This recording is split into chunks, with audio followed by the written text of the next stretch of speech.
Good morning, St. Clements. I hope you're okay. Today we're continuing with our famous people from history, and this is a bit of a sad one, but I wanted to include this person because she was very significant.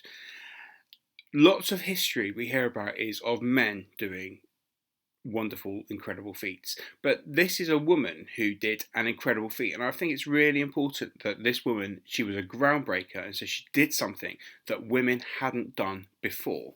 Although it does have a sad ending. Here we go, I'll shrink myself down. So, today we're going to be thinking about Amelia Earhart. So Amelia Earhart, she was a pilot, and she was born in 1897 and she died in 1937. She was an aviator, so she flew planes and she explored the world by plane. Now, what you've got to understand is at the time, planes were not very, there were not a lot of planes, so it was quite unusual. It was also really unusual for a woman to fly a plane. She was the first woman to fly across the Atlantic Ocean by herself, and the Atlantic Ocean is the bit that's between the United States of America and Canada and Great Britain and Ireland, so it's the big ocean between there. Okay, so she was born in Kansas, which is in America, and she was a bit of a tomboy, so she liked climbing trees and hunting and sledging down hills. She also, unusually for the time, her mum let her wear. These are bloomers, but they're sort of like a short trouser sort of thing.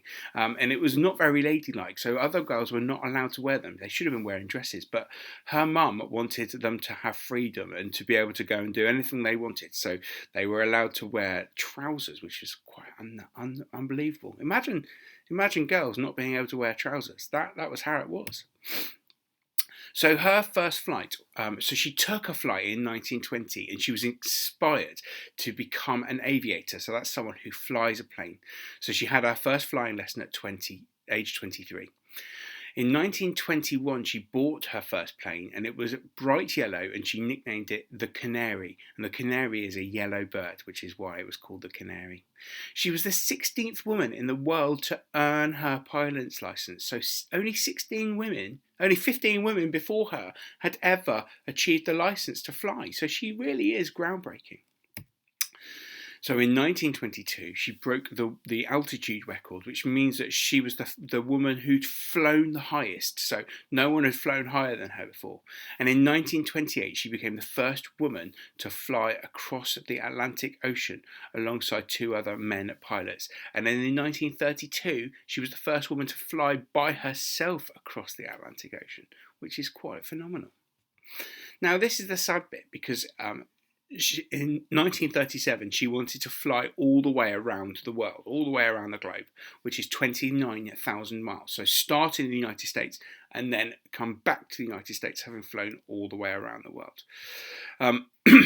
So they set off in 1937 on the 2nd of July, and they were flying from New Guinea to Howland Island, which is in the Pacific, but the weather was bad and there was bad rain, and sadly, they never made it to Howard Island. They ran out of fuel and the weather was really bad. And I think the worst thing about it is that Amelia Earhart and Fred Noonan, who was her navigator, they were never found or heard from again. So they looked for them, but they never found them. So sadly, we don't know what happened to Amelia Earhart, other than perhaps her plane disappeared. So it's a sad ending, but an amazing, groundbreaking woman, someone who was told that things couldn't happen, so you can't do that because you're a woman, and she did it anyway, and she worked hard to do it. So this is really important because it's, if you believe you want to do something, if you want to do something, you believe in it, and you try hard,